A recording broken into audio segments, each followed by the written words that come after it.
Kembali lagi di Cerita Cinta Channel. Jangan lupa like, comment, and subscribe ya. Terima kasih. Ini adalah awal mimpi buruk bagi wanita tersebut. Kekacauan akan segera dimulai. "Lepaskan!" ujar Moza dengan kesal. Karena banyak orang di sekitar sana, terpaksa naga melepaskan tangan wanita tersebut.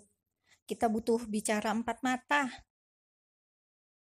Tidak ada yang perlu kita bicarakan. Kita tidak memiliki hubungan apa-apa. Tolong, jangan ganggu aku." Moza memilih meninggalkan naga yang masih berdiri di tempat. Naga mengamati daerah sekitar, terlihat ramai. Tidak ingin memancing keributan, ia pun langsung menuju mobil, mengikuti kemana mobil yang ditumpangi Moza pergi. Moza sendiri tidak tahu bahwa pria asing itu kini sedang mengikuti dirinya. Ia hanya terus mengemudi menuju apartemen miliknya. Sampai di basement, ia memarkir mobilnya. Moza begitu buru-buru menuju lift. Ia ingin segera ke kamarnya. Baru juga akan menekan tombol close pada lift. Tiba-tiba seorang pria langsung menyerobot masuk. Mata Moza terbelalak saat mengetahui siapa pria yang kini satu lift dengan dirinya. "Apa yang kamu lakukan?" Pekik Moza menatap panik karena ternyata naga mengikuti dirinya sampai ke apartemen. "Kau penguntit," tuduh Moza yang tak terima diikuti. "Penguntit?" Naga menghela nafas panjang. Apa-apaan ini? Ia dikatakan penguntit. Pewaris Sanrio Group dikatakan penguntit. Hello, dia adalah salah satu putra pemilik perusahaan terkemuka di negara ini. Mengapa ia dituduh penguntit? Tidak terima, naga mencengkram kedua bahu Moza. "Katakan, siapa yang menyuruhmu?" Naga salah paham. Ia mengira Moza adalah suruhan Citra, wanita yang kini jadi sekretaris papanya. Sekretaris sekaligus wanita yang terlihat affair dengan pemilik Sanrio Group tersebut. "Jangan gila." Moza berusaha melepas cengkraman tangan naga. "Berapa dia membayarmu?" Sorot mata naga tajam, penuh selidik dan menuduh. "Apa maksudmu? Lepaskan!" Tiba-tiba pintu terbuka. Kesempatan. Moza langsung lari dan kabur. Dua orang itu kejar-kejaran bak anak kecil. "Jangan ikuti aku!" teriak Moza. "Katakan, siapa yang menyuruhmu?" teriak naga sambil menyusul Moza yang terus berlari. Ketika sudah sampai jalan buntu, Moza tak berkutik. Kini ia terdesak, tak bisa lari kemana-mana lagi. Mau lari kemana lagi? Keduanya mengambil nafas dalam-dalam, ngos-ngosan setelah kejar-kejaran. "Tolong, jangan mengusikku. Aku bahkan tak mengenal dirimu," pinta Moza yang sudah terjepit keadaan. "Cih," naga mendesis. "Siapa yang menyuruhmu ke kamar hotelku?" sambung naga dengan pertanyaan yang sama. "Menyuruh?" Mata Moza menatap nanar. Ia tak percaya dengan apa yang didengar. Malam itu tidak ada yang menyuruhnya. Naga justru menyeretnya dengan paksa, memperlakukan dirinya bagai sebuah barang. Geram, kini ia menatap benci pada pria yang berdiri tegap di depannya itu. "Jangan berbelit-belit, aku sangat hafal jenis wanita sepertimu," cibir naga. "Jenis wanita? Memangnya aku wanita jenis apa?" tantang Moza. "Wanita murahan," jawab naga dengan lantang. Plak! Ini adalah tamparan kedua. Saat pipinya terasa sangat panas, itu mengingatkannya pada tamparan beberapa waktu silam. Lama-kelamaan, naga mulai teringat semua rentetan kejadian, mulai dari ia yang berjalan terhuyung-huyung, mulai dari ia menarik tangan Moza dengan paksa, sampai akhirnya ia memaksa Moza untuk melayani dirinya yang sudah sangat terbakar. Sial, pekiknya mengingat semua kejadian demi kejadian yang sudah ia lalui malam itu.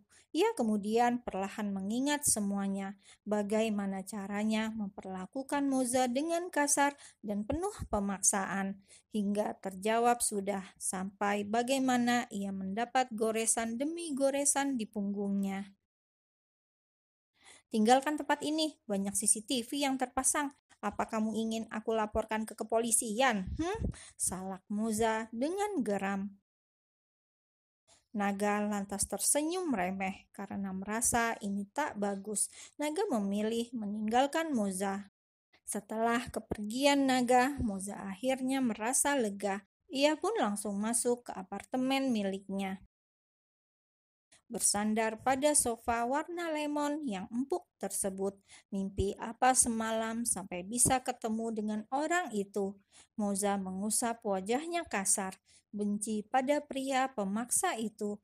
Masih ingat dengan kejadian beberapa waktu lalu. Ia kini hanya mampu memendam benci dan kesal secara bersamaan.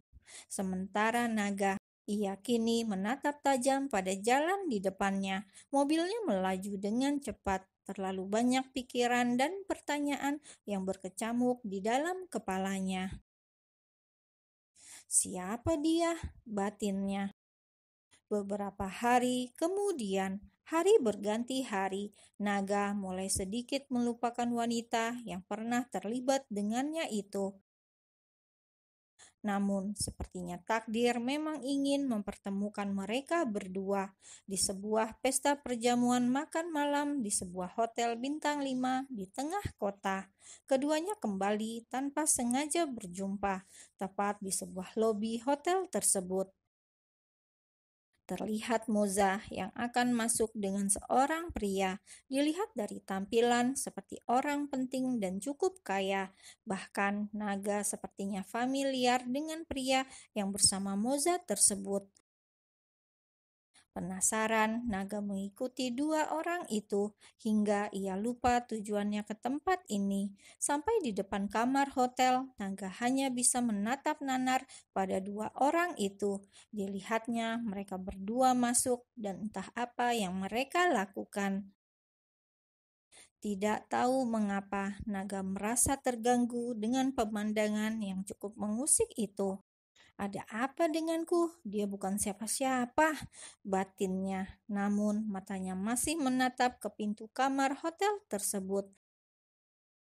Tidak ingin memikirkan hal gila seperti ini, Naga pun berbalik. Ia melangkah menjauhi tempat yang mungkin akan jadi medan tempurnya.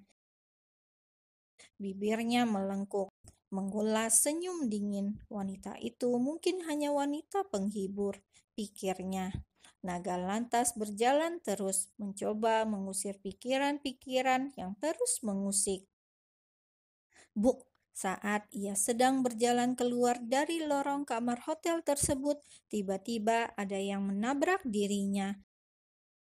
Wanita itu terlihat berantakan, rambutnya kusut acak-acakan, bajunya sobek seperti dibuka dengan paksa, sudut bibirnya mengeluarkan darah, sepertinya ia habis mengalami kekerasan.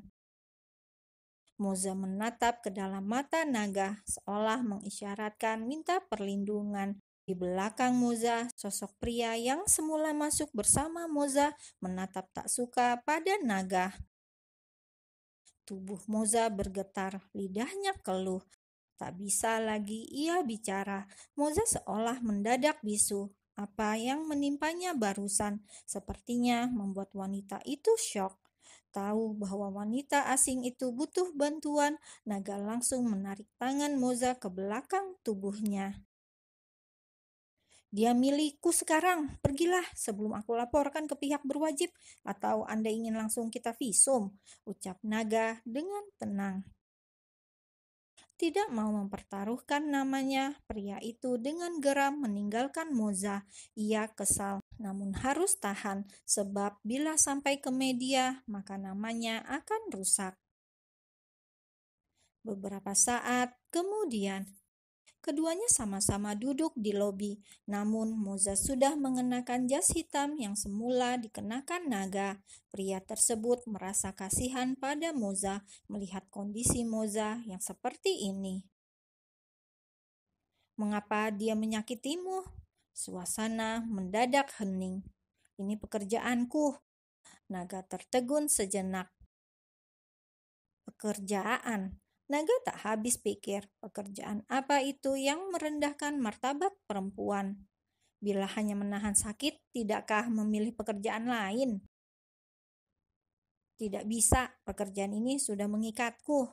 Naga tersenyum getir mendengar jawaban Moza. Wanita secantikmu pasti bisa mencari pekerjaan lain. Ya, cantik. Mereka mengatakan aku cantik, kemudian perlahan mencekik leherku, memukul dan menyerang bagai singa lapar, ujar Moza dengan sarkas. Naga langsung menelan ludah. Ia jadi tersindir.